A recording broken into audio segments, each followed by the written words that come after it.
A huge win for home buyers. The Bombay High Court appoints a receiver to auction Mumbai developer Kamala Landmark's personal assets, including his private bungalow worth 13 crore rupees and his luxury cars, and to use the money to complete pending projects.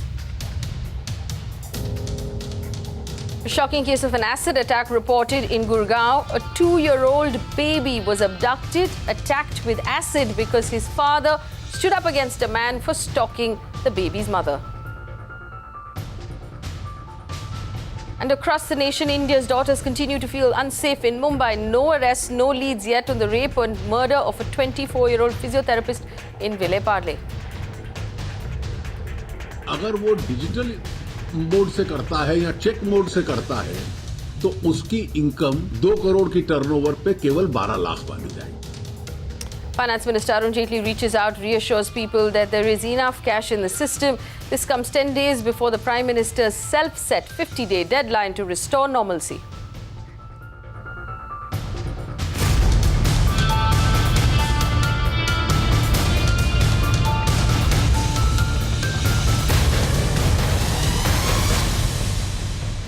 Well, this is the Urban Debate 360. I'm Faye D'Souza. Let's get straight to our top story. Kamala Landmark, the High Court has directed the company's promoters to sell all of their personal assets. That includes bungalows, cars, and deposit the money with the court.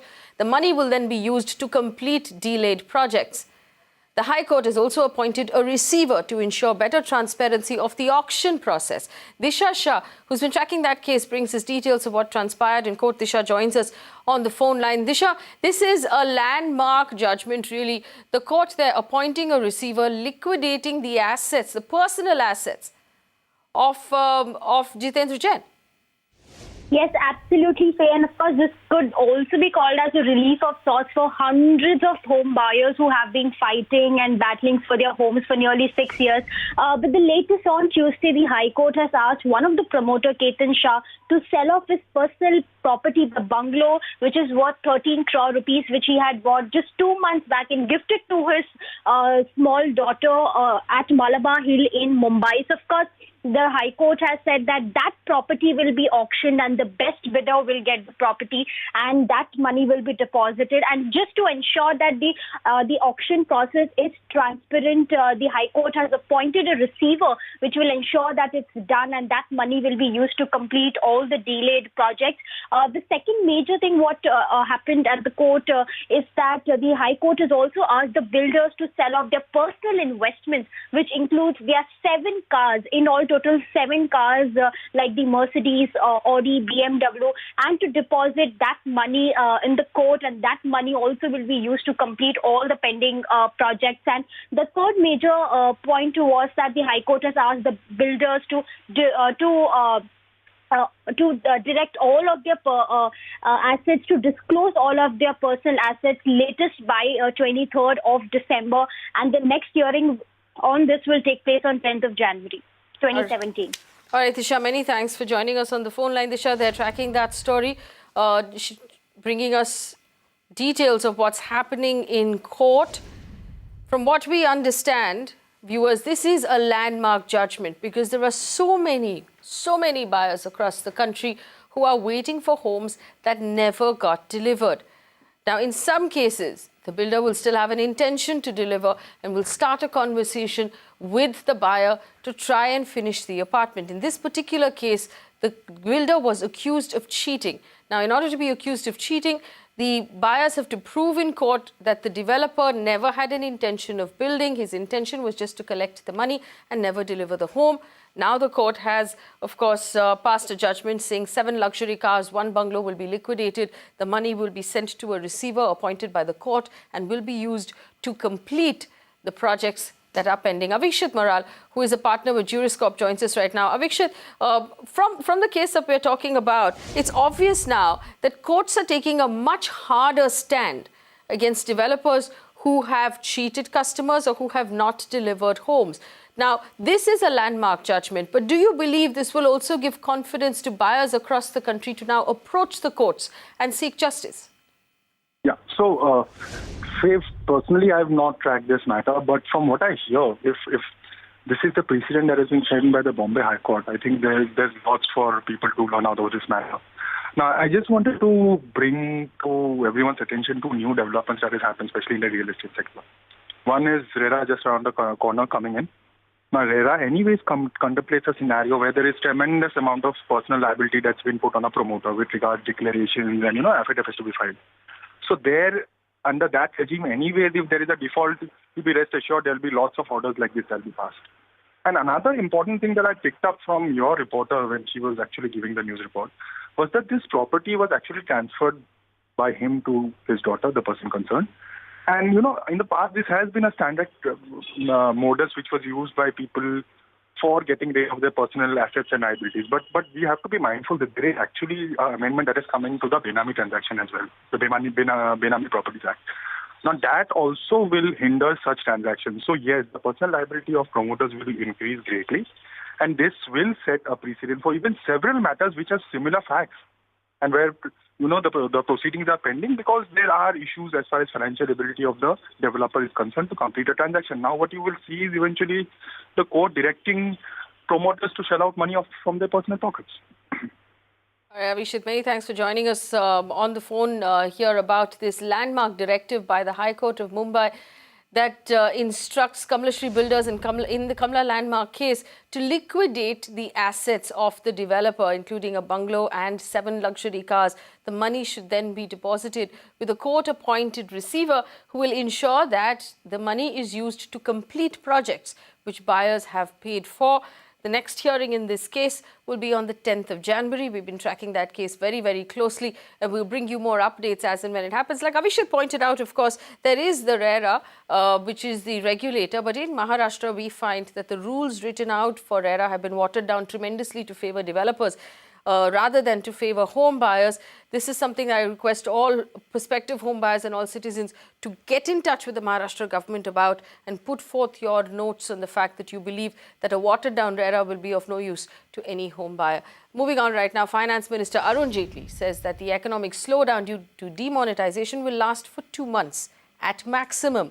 He also insists that the economy will be back to its full swing once the process of remonetization is completed. Speaking at Digital Economy Forum, Jaitley said that the government has anticipated short-term pain due to the landmark move. He also went on to compare demonetization to the independence movement of India. He said that independence on the 15th of August went down in history, but the lives that were lost and the pain that was felt is all part of the process. He was in conversation with Times Now's editor, Navika Kumar. Jaitley also said that the move will usher in transparency in political donations and cleanse politics. Listen in.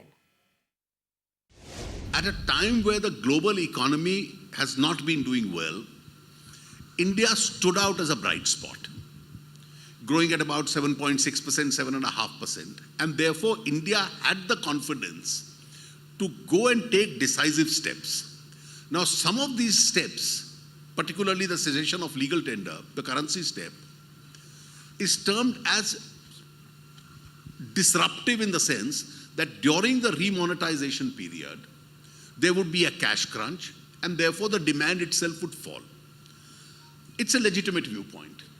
This can happen. But then as you go beyond that period, and that period is not going to be very long because I must say, every day since the 8th of November, the Reserve Bank is systematically putting liquidity into the market through the banking system, through the post office system, through the banking correspondence. So you can take a kind of pressure for a quarter, or maybe it carries on a little bit into the next quarter. But then eventually, once the remonetization exercise settles down, one has to look at the long-term advantages over the next 10, 15 quarters that the economy is going to have because of this new system. You needed a higher GDP, a higher tax collection, and you need a cleaner GDP. Because there is some liquidity crunch at this moment that people may be facing, or just the sentiment going back, it can happen or is it a long-term issue? It can happen from sector to sector. Now, exaggerated reporting doesn't change the basis. For instance, the Rabi sowing. Now, we look at the rural area. Now, what should have been impacted is the sowing for the next crop season, which is the Rabi season. The Rabi sowing is more than last year. Today, I read an article in the newspaper saying air traffic has increased in the month of November. So these are sectors where it would have increased. Obviously, there are also sectors where people would defer purchases. Because if you don't have sufficient cash, then you may defer some kind of purchases for a period which you will subsequently buy. So postponement of expenditure during the remonetization period can also take place in certain sectors. And that postponed expenditure is bound to come back into the system. And once the remonetization is completed, the amount of currency available plus whatever is the digital impact, I think will add to the size of the economy. As the RBI sets a one-time limit for deposits of defunct notes, setting the rule that deposits of above 5,000 rupees in defunct notes can only be made once till December 30th, citizens have been taken aback by the sudden change in the government's stance and the change one more time. Here are reports from Delhi and Hyderabad on how people are reacting to a fresh shocker from the government. In its 59th communication, RBI with Finance Ministry has said that deposits above rupees 5,000 in demonetized currency of rupees 500,000 can be done only once till December 30. I'm standing in Connaught Place area of New Delhi outside Indian Bank, where you can see there's a queue outside the bank. People are waiting for their turn to come to take out cash or either to deposit their scrapped currency. Let's go across to the people and find out how they are taking the new guideline which has been issued by the RBI with Finance Minister. Sir, 30 तारीख तक 5,000 रुपये ज़्यादा आप जमा करेंगे अगर bank में तो वो एक बार ही होगा मैक्सिमम, और आपसे बैंक पूछेगा कि क्यों जमा कर रहे हो और कहाँ से क्या सोर्स है इसका, क्या कहेंगे? मैं क्या कहूँ, बस सरकारी कहेगा, मैं क्या कर सकता हूँ? क्या कुछ कहना चाहेंगे? आपकी 30 मैं तो कुछ कह भी दूँ तो क्या होगा, सरकार की अपनी मर्जी है। मैं कुछ और भी कुछ में बर्ताव चाहूँ तो क्या वो थोड़ी नहीं करेगा, उसकी अपनी मर्जी होती है, खुद करेगा। अच्छा, एक बार आप जमा कर सकते हैं 5,000 से ज़्यादा रुपये 30 तारीख तक? हाँ, तो बाकी पैसे मेरे चले जाएंगे फिर। सर, आप कुछ कहना चाहेंगे? 30 तारीख तक सिर्फ 5,000 रुपये से ज़्यादा आप एक बार जमा कर सकते हैं जो आपका पुराना नोट है उसमें। तो इसमें कहना क्या है, रोज़ तो आज कुछ कल कुछ हो रहा है। हाँ। जब मर्जी हो रही है तब अपने फरमान जारी किए जा रहे हैं, तो जो जैसे हुक्म होगा वैसे ही चलना होगा, सीधी बात है। और जो कुछ हो रहा है सब ठीक है, बढ़िया। आज तक की तारीख में कहीं गरीब सिर्फ मर रहा है, पिस रहा है या लाइनों में खड़ा हुआ है, काम बंद है, बेरोजगारी हो गई है। अभी तक तो मुझे गरीबों के साथ में कोई भला नजर आया नहीं है, बस। Indeed, as you can rightly heard, there is a mixed reaction here in Connaught Place area. People are saying that yes, this is a good decision, but yes, there are some who are also criticizing the move which has been initiated by the government. Well, I'm presently standing outside the HDFC Bank at Rajbhavan Road in Hyderabad. Well, a lot of people had gathered here. They've all gone inside for withdrawing the amounts. 90% of people who are turning up at banks in Hyderabad are coming forward only for withdrawing amounts. As I can show you here, most ATMs in the city are still not functional. There is an acute shortage of cash even now in the city, even after more than a month after the policy was announced.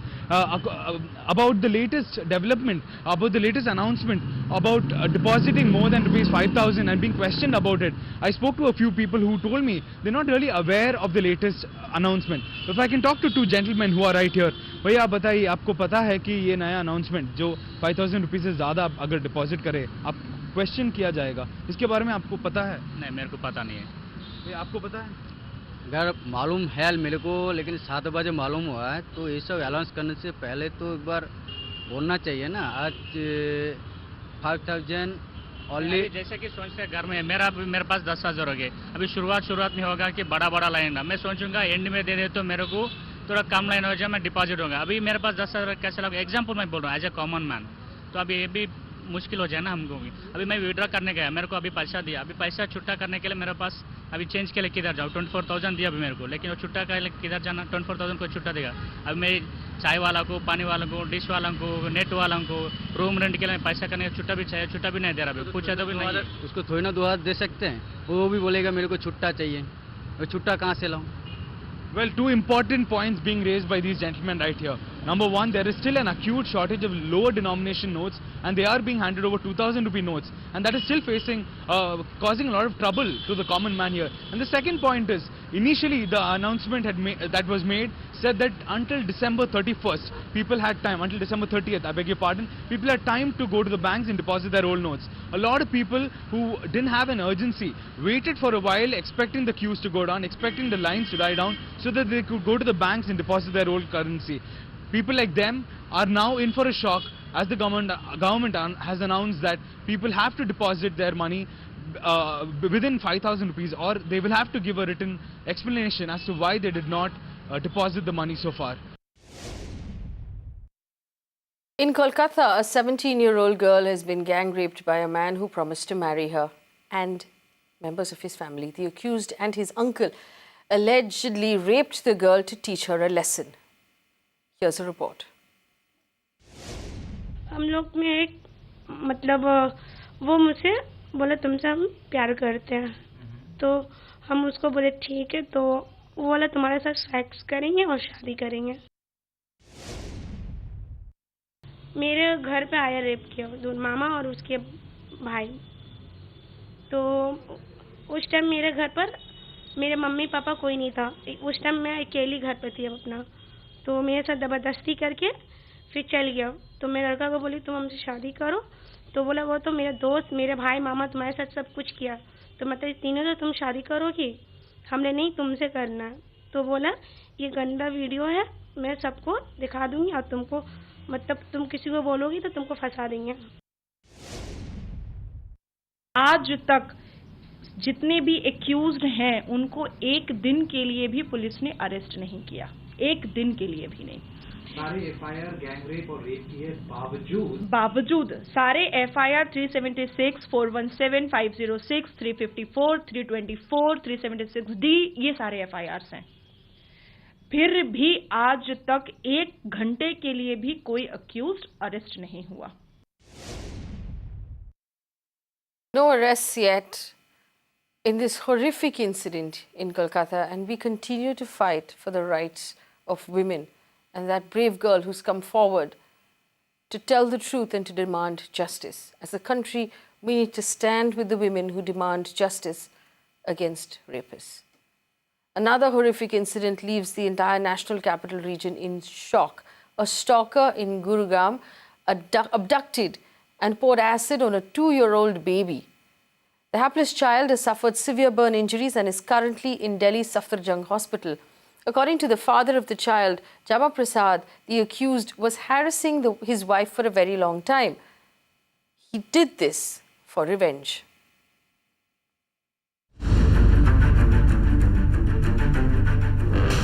In 1 year, there has been not even a single women's safety meeting. Till the time we don't meet, till the time the centre and the state do not work in coordination, which can be ensured by the Lieutenant Governor, there is absolutely no change that we will witness in the society. A 2.5-year-old boy from Gurugram was abducted, attacked by acid by a stalker because his mother said no to the stalker who was continuously harassing her. जो इसमें गोविंद नाम का मुलजिम है, इसको कल arrest किया है. आज इसको पेश अदालत कर. No, I think the situation is the same as before. I don't see any changes around here, so I would say no, nothing. अभी पूरी तरीके से नहीं कह सकते कि वुमेन्स आर सेफ. हमको भी सोचना पड़ेगा कि हम अपनी थोड़ी सुरक्षा खुद से करें और दूसरे लोगों की सोच भी बदले. सरकार कितना भी कुछ भी करेगी, लेकिन सोच तो बदलनी पड़ेगी लोगों को खुद ही. केसेस दिन ब दिन ज़्यादा ही होते जा रहे हैं और रादर अब तो लाइमलाइट में आ रहे हैं. अगर लगवाए भी हैं तो फिर इन चीज़ों पे एक्शन होना चाहिए. उनके लगवाने का कोई फ़ायदा नहीं है अगर एक्शन नहीं लेते तो. Stalkers in Delhi who are not receiving attention are attacking little children. A 2-year-old child had acid thrown on him and he was smothered. And the man you see on your screen right now threw the child in a dustbin, assuming that the child was dead. Luckily, from what we understand, the child is recovering in hospital, but the reason for this crime, the motive for this crime was because this man was stalking the child's mother and she did not respond to his advances. Terrible, unfortunate case. To stop acid attacks, why the government of Haryana is not doing more to protect its women? First of all, any attack on any child, any woman, any person is a cause for concern for any sane person in the society. with that, one must understand the facts about this particular case that you're talking about.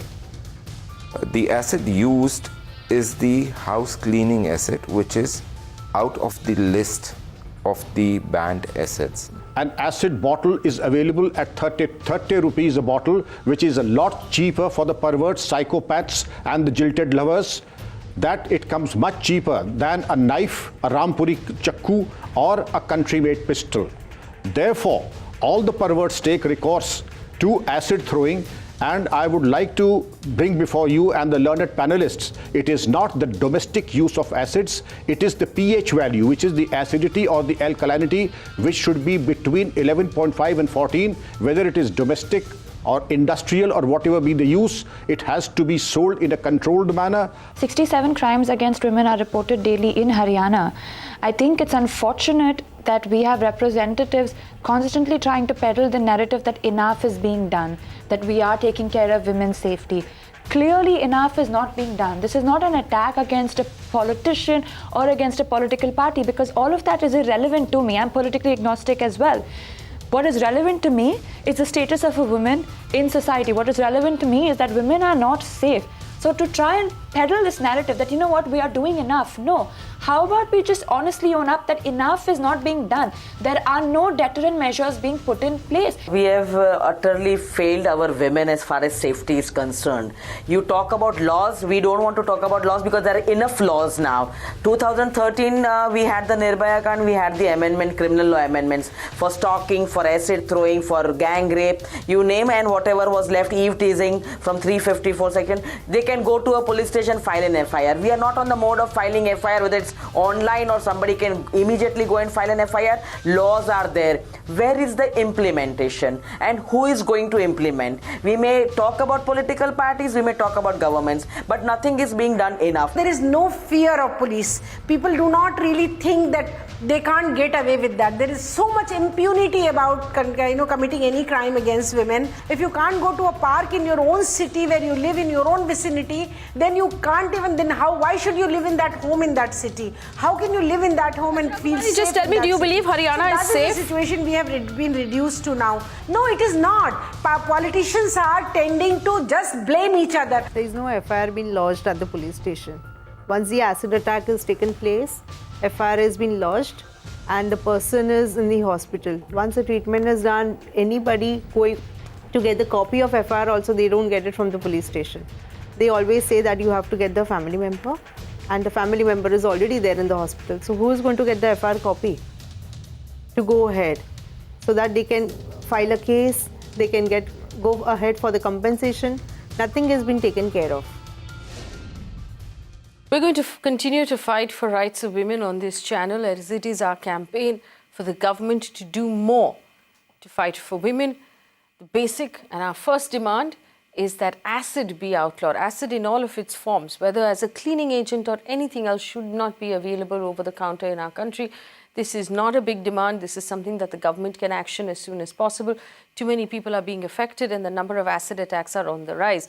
Our second demand is that an online database be created of all offenders, especially those convicted of any sort of crime against women, so that people who are going to hire an electrician or employ someone to look after your child, or the peon in the school that your child goes to, or the teacher who comes home to give tuitions to your daughter, you can actually go online and find out if that person has any sort of previous record in any other part of the country against them. These are two demands that we're going to put forward to the government, and we're going to continue to demand in order to make women and children more safe in this country. Let's also take a look at what else is going on from across the country.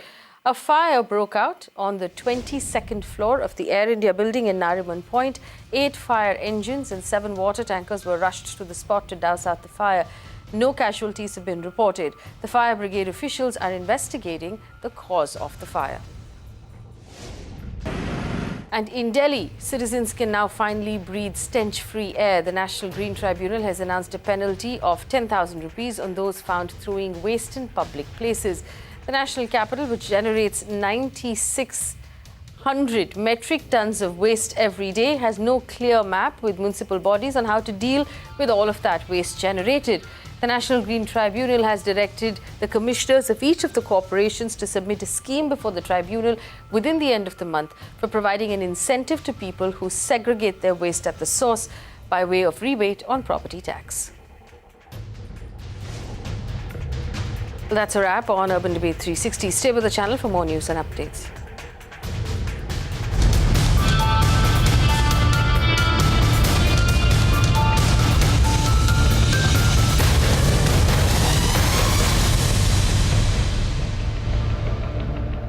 You can watch live TV on our website mpnow.in. Find us on Facebook at facebook.com/magicbricksnow. And don't forget to click the like button. You can also follow us on Twitter at magicbricksnow. To stay updated with all our programming, hit the subscribe button on our YouTube channel by logging on to youtube.com/magicbricksnow.